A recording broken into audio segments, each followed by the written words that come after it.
Uh-oh, yes, sir. Episode 16, Gold Standard College Basketball Podcast. We are your host, Big Papa. That is Bobby Hoops. How you doing, sir? I am good. I'm in awe of your look right now. I think most people listen to us via podcast, but Yeah. man, you've got on sunglasses, you've got on a Joe Pesci beanie. Excuse me, my Roomba is over here acting up. Uh, Ha. you're looking good, man. Appreciate that. I got the good brand on. Shout out Home Field. Got the bomber jacket, a little hoodie action going. Joe Pesh. Shout out him. Um, the sunglasses, I'm just trying to do it, just the thing. We'll see what happens. Like, if somebody just like gives me crap over a time span of, I don't know, they could see this episode and say something, or maybe I make it 10 episodes and you're like, hey, can we like do something about that? I'll reevaluate. But other than that, like, I feel good. Yeah, who's to say? I think it looks good. Others might, take to your like personal Instagram stuff and post comments that have nothing to do with what you posted and just make it about this. Um, People tend to do that sometimes. Oh, Um, like, especially if you post something that's like, I don't know, like, a serious, cool little thing. If, I don't know, you're posting a video, yeah, but like a video of your daughter or something personal and sweet and fun, and others want to, crack jokes. Use my daughter as, an avenue to crack jokes at me. And yeah, that's a choice. That's a choice. we'll let the listening audience kind of figure it, just a little inside trader talk. We won't do a deep dive on that. Hey, Yeah. look, we're glad you guys are back. It's been 2 weeks too long. What we're going to do real quick, I'm just going to talk some scores that really just jumped out at us, or I guess on me. Bobby Hoops can chime in if he wants to about any of these. But since November 30th, when we last recorded, here was a couple games that caught the like, oh, what's happening here? Oh, yeah. But Mississippi State took a big loss at home to Southern. A nice little bye game. You lose to the boys Ooh, down in the SWAC. yeah. Down in the SWAC, they just gave it to you, baby. Good for Southern. Yeah, 60-59. Shout out to the boys in Southern. Auburn, I will give them credit. They did take a loss to Appalachian State on the road. They lost 69-64. Why did they go to Boone? I don't know. Maybe it's a That's weird. it was weird. Little stat of note from that game was Auburn shot 3 of 27 from the 3-point line in that game. I had to pull my sunglasses off for that. What? Yeah, 3 of 27 for a just laughable 11% from the 3-point line. That's So awful. that's gonna do it. Yeah, that's gonna do it. That'll do it for you. Yeah. Uh, Ole Miss took it to Penny Hardaway in the Tigers. They won 80-77. But the reason I bring Penny up is because the Penny Hardaways took it to A&M the following game. They won 81-75 down in College Station. College Station. Yeah. Yeah. The other, of course, the big one that we all kind of moved on pretty quick because Cass lost to UNC Wilmington. Classic. Yeah, they did.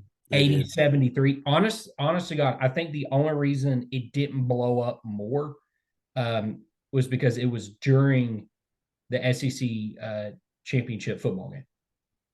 So it's pretty nice. That's if you're gonna lose to a UNC Wilmington, yeah, who were they again? Yeah, yeah, the Seahawks. While everyone else in the South's watching football.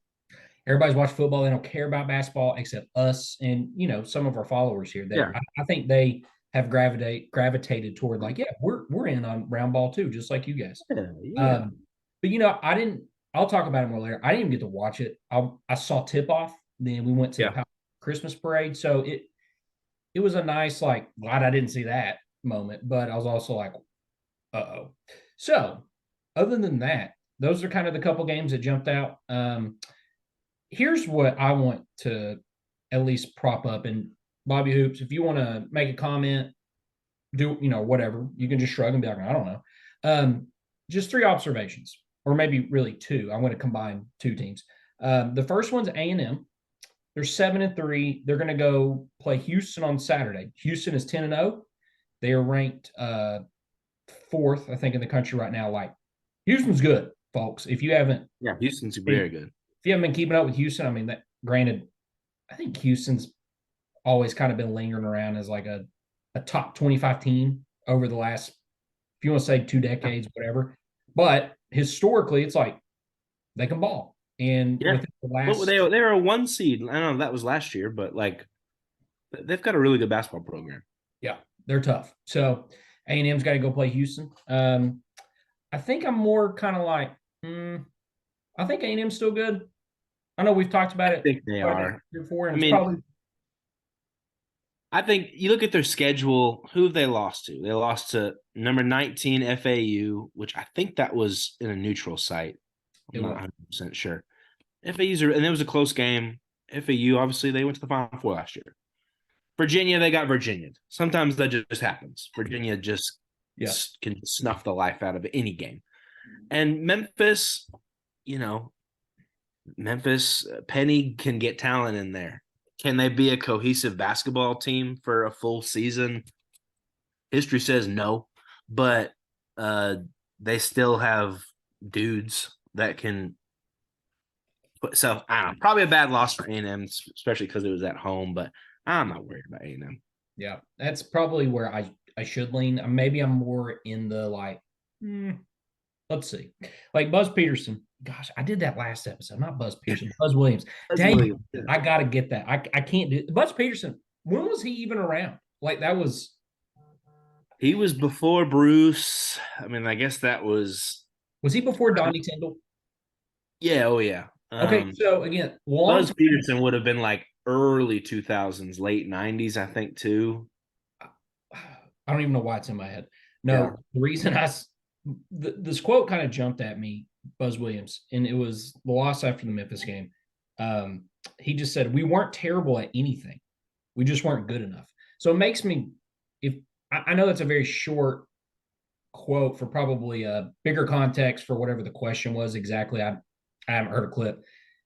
But if it were me as an A&M fan, I would think, okay, if my coach is sitting there saying like pretty confidently, like we actually, we were pretty good tonight. We just maybe didn't do enough. And I didn't dig in too much in the stats. If we're talking like a couple free throws, if we have some more missed turnovers than anything, you're probably thinking like, we're fine.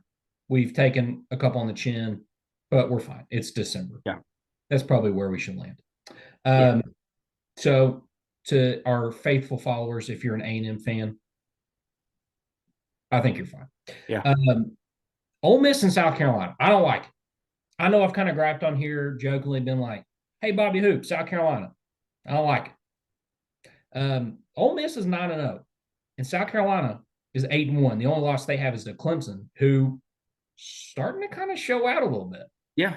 Yeah. Is Clemson going to Clemson? Maybe a little bit like they've done in football this year. We'll see. They do. We'll see. Is Clemson still ranked? They were ranked when they beat South Carolina. Should be.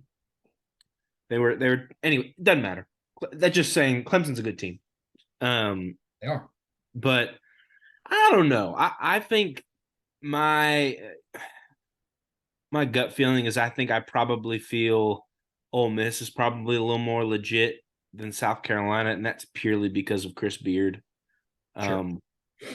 Say whatever you want to say about Chris Beard, but the guy is the teams that he's coached in college basketball are usually pretty good.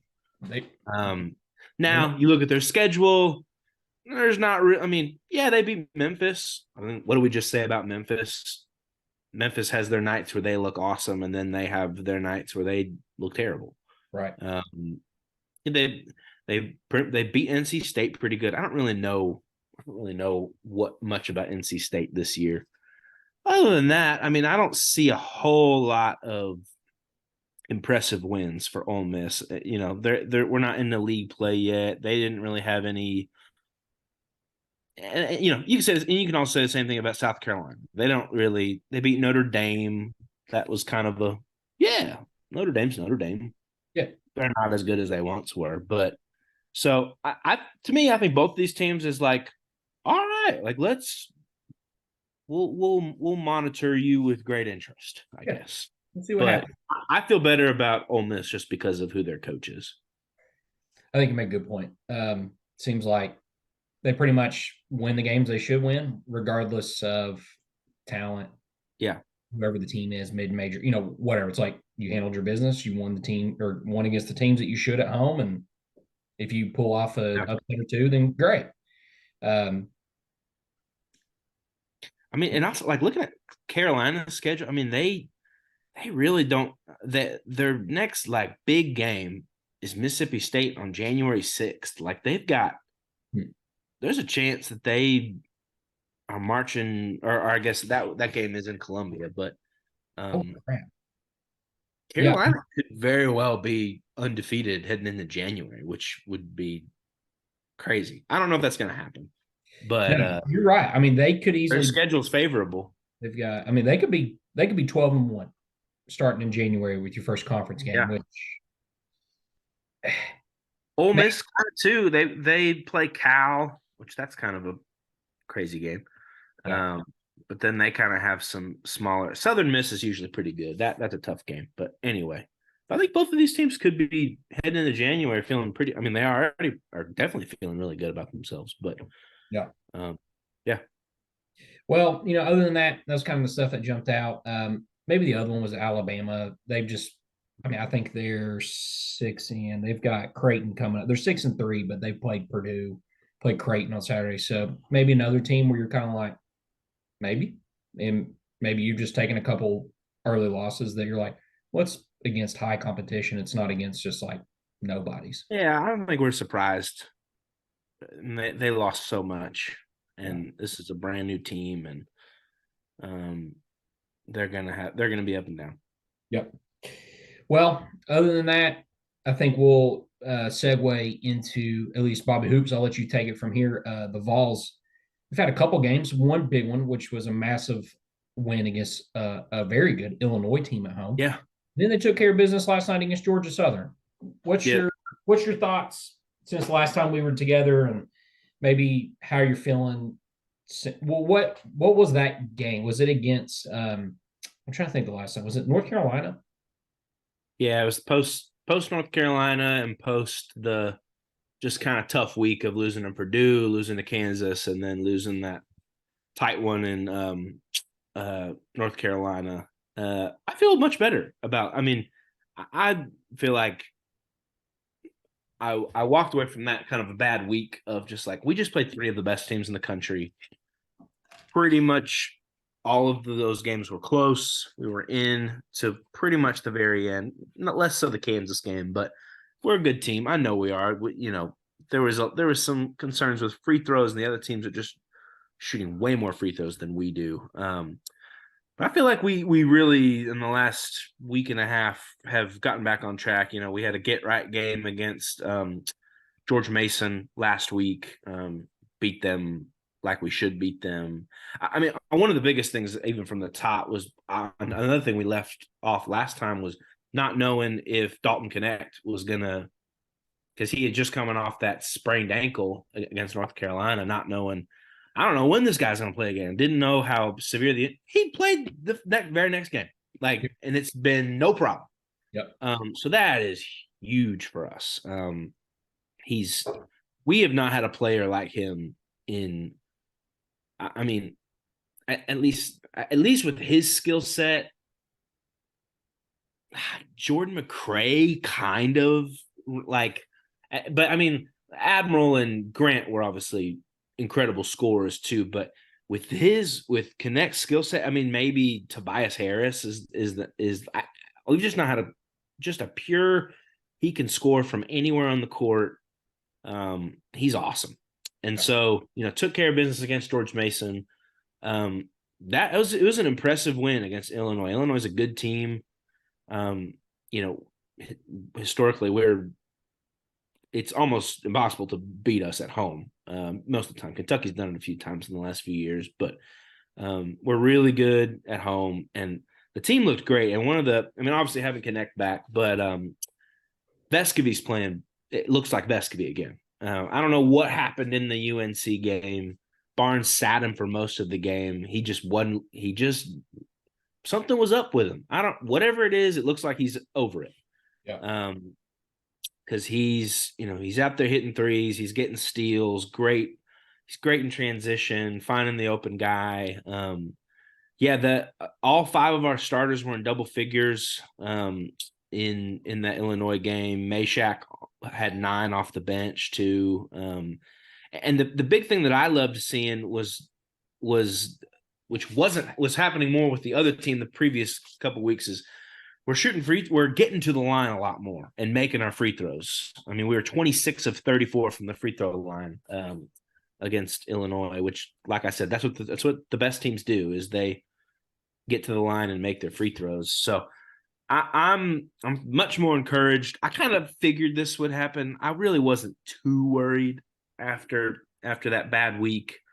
We took care of business against Georgia Southern last night. It was maybe a little closer than we didn't cover. Maybe people with vested interest in covering and not covering were a little perturbed about that. But Sure. Overall, I feel much better about us right now. And especially the fact that Connect seemingly hasn't. I mean, he was like carried off the court with having rolled his ankle. And I was like, oh gosh, this is going to be a rough month or so until he's back. And he's fine. He's out there dropping points. Also really happy for Georgia Southern, not a great team. Jonas Adu goes out last night, 29 points and 11 rebounds. Like, yeah. Oh, by the way, Georgia Southern does not have a win yet this year. Poor Georgia Southern. But I think Adu's a really good player, and I think Tennessee fans were maybe a little frustrated with his play in that bad week, as I've mentioned. But, I mean, he was going up against Zach Edey, who's an ogre. Yep. Hunter Dickinson, bigger than him, going to probably be up there as a player of the year candidate.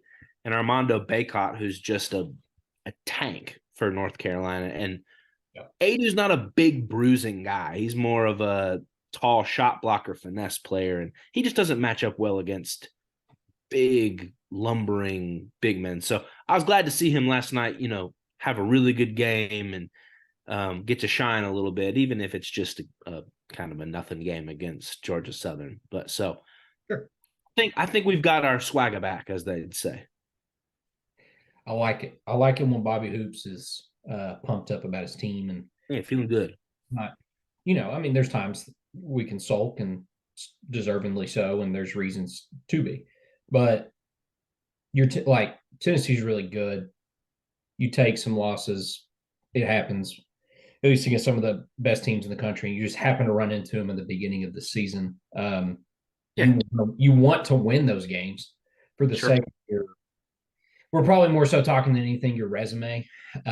Just we've said before on the show that when it's November and December, it's probably not worth like deep diving on one game, which is probably what I'm going to get to with the Cats. It's just, but the Georgia Southern stuff, those are feel good games. You took care of business. I actually was listening to the radio call on the way to Crumble Cookie last night, getting Dee Dee some cookies. And at one point, what's his Bob?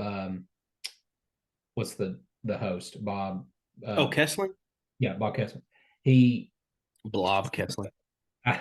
I've heard some mixed reviews. I just happened to turn the car on, and when it came on, literally he comes on and goes, "Well, Georgia Southern might mess around right here one time and get back in the game." And I'm like, "There's no way." Like I was watching it on TV, and they're up 25 or so. I'm like, "There's no way." Then sure enough, he's like, "Oh, we know it's 63-50." I'm like, "Bob, it's fine." I could go all day.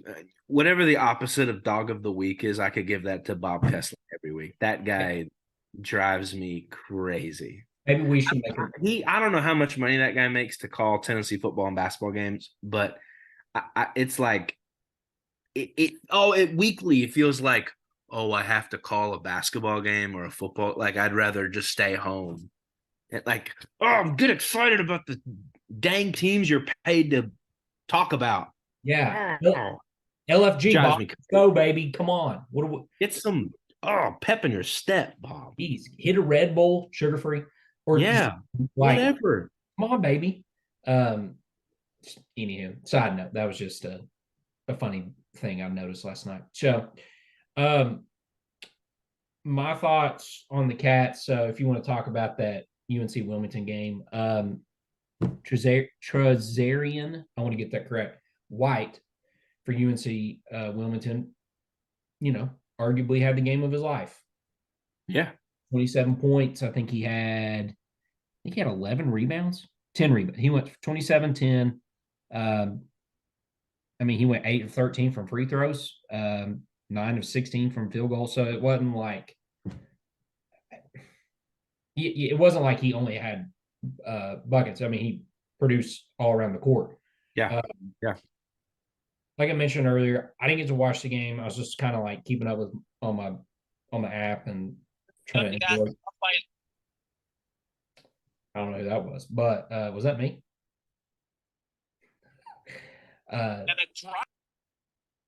Oh, you're muted.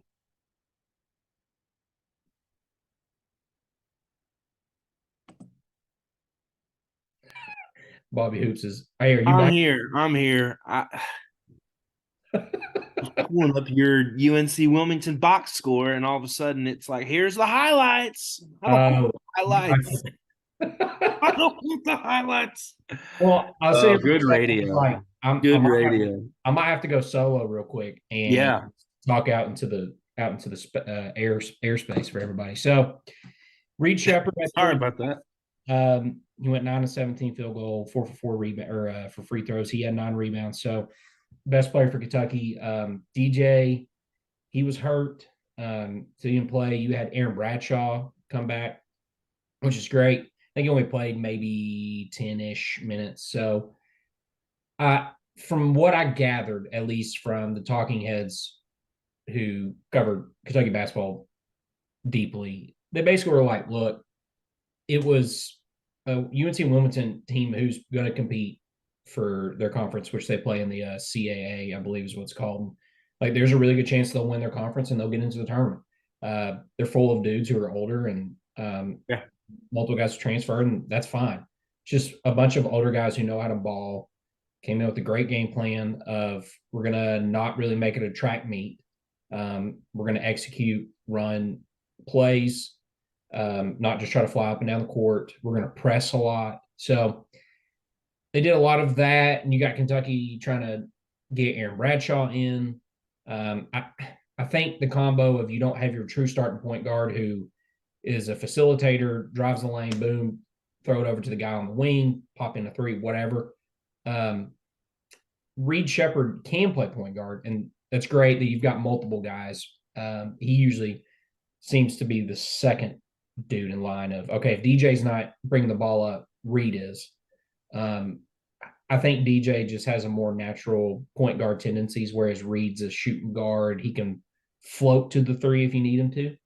And then with Aaron, I guess it was just really a bad night to be introducing Aaron Bradshaw, your highest recruit. He's healthy, kind of threw off the fluidity of the team, and you lost.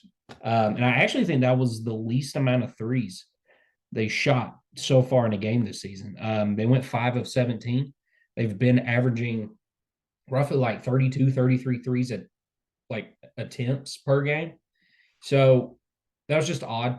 And, if you're not shooting many threes like Cal has been talking about he wants to do, usually tells me you kind of went, we want Bradshaw to kind of like back to the basket, but that's not really his game, or Trey Mitchell. And, Bradshaw ended up having, he played for 13 minutes. He had 3 points and 2 rebounds, but, you had 4 guys in double digits. It just, gosh, I won't try to butcher his name again, but White went for 7 and just led his team, and they took care of business. So, my only real thought from that game was, it's November, I guess is when or December, whatever. I'm not going to look into it that much. It really stinks from a resume standpoint because it's a Q3 loss. That's terrible, especially when you lose to them at home versus a neutral site or even at their place. Yeah. That's going to be an eyesore. And I'm just like, you just shouldn't lose to mid majors at home when you're Kentucky. Nope. That was kind of my overall. It was like, you shouldn't lose this game. Yeah. But we've had Evansville happen in a handful of other games over the years, kind of going back to like 2016 or 17. And for whatever reason, there's always just one game where you're kind of like, just throw in the trash and move on. Yeah, move on. We've seen so far. This is a I don't even know if you could say like this is a vintage looking Cal Kentucky team so far. We've seen 100%. It. They can look like world just lose games sometimes. Yeah, it's you run Miami off the court, embarrass them on national television, then you have that loss following it.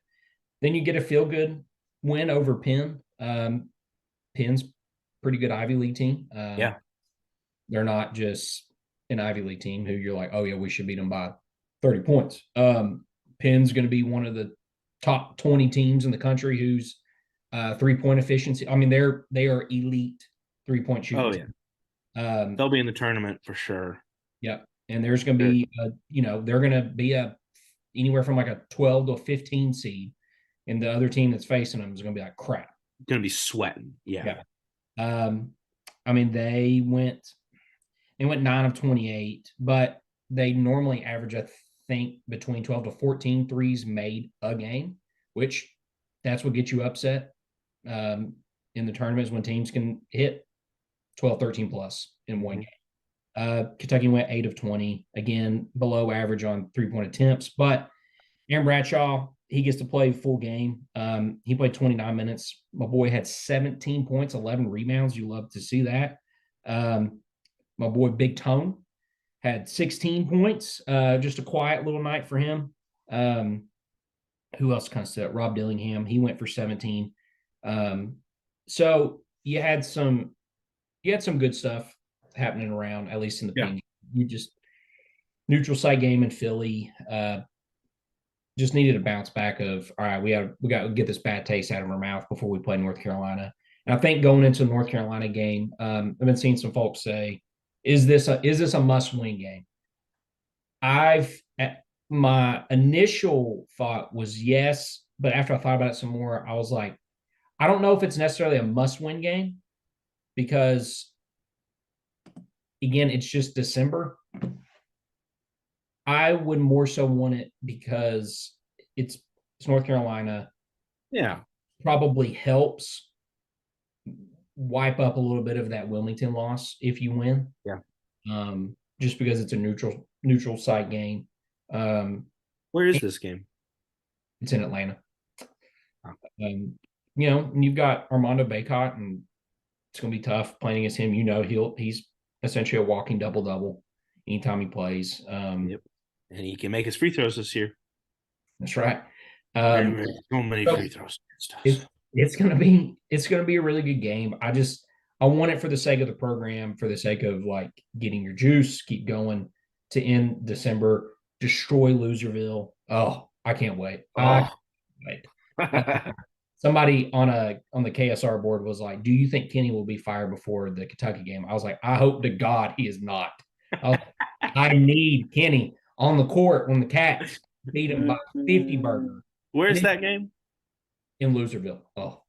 Are you going to go? You ever been to a game there? In Louisville? Yeah. No. It's on the list. I want to go to one. KFC Yum Center? Yeah. Apparently it's an incredible arena. So that's sure it is. But no, I want to go when it feels a little bit like when Patino was there, and it's like, yeah, sure. Oh, there's a big game. Yeah, rivalry is popping, and this is a must-see game right now. I'm like, it feels a little bit like football, where even if now, granted, Louisville's not good at basketball, but say vice versa, Louisville was like decent. You're kind of like, Yeah, but like we should win. So, Yeah. anyway, I'll end it with this. I'm not hitting the panic button, but I'm starting to get very a little antsy on Justin Edwards. Mm. I don't think he's gonna be a flop. It's just okay. Aaron Bradshaw's back. You got Ugana and Yenzo. He apparently is healthy and he's coming back Saturday. So if you're getting pretty much an entirely healthy roster, which is a great thing, that means some guys are going to lose minutes. Justin was before the season, he was projected number one overall draft pick. Now Yeah. he's mid-20s. So again, early in the season, he can easily work his back up. He's the kind of guy that, he's probably just gonna on any given night average like 8 points, 4 or 5 rebounds, and that's fine. It'll do it. He could also go off one night for 30, and you're not gonna be super surprised. Yeah. But I don't know, man. I think he only played like 15, 16 minutes in Philly. And Has there been any like buzz about like, is he still getting used to the transition to college? Is he like, because yeah, obviously there's a lot of other really good dudes on this team. yeah. I think in Cal's kind of said the quiet part out loud a couple of times of being like, yeah, Justin just has to learn like new practice habits. Like the way he prepares for games, just he kind of still goes about it like he's in high school, the way that communicates to me is like you think you can just show up and flip a switch. Probably a little bit different with basketball. Probably his whole life he could just show Yeah. up Yeah. and tear it up. So I have to imagine though, with Yeah. this team and the guys, the dynamic, I'm sure he's like he's getting invited to go to the gym, put in the work, not just all right, bro, we'll see you at our mandatory practice that we all have to go to versus like, hey, you want to get the assistant coach and like After and put the work in. Yeah. um other than that, that's kind of the one where I'm like, man, we really need Justin to step up. If we want to do what we are hoping to, which means get to the Final Four and hopefully win a chip, like we got to have him. Or if not, then Cal's just, then at some point he's got to make the decision of I got to play who I got to play.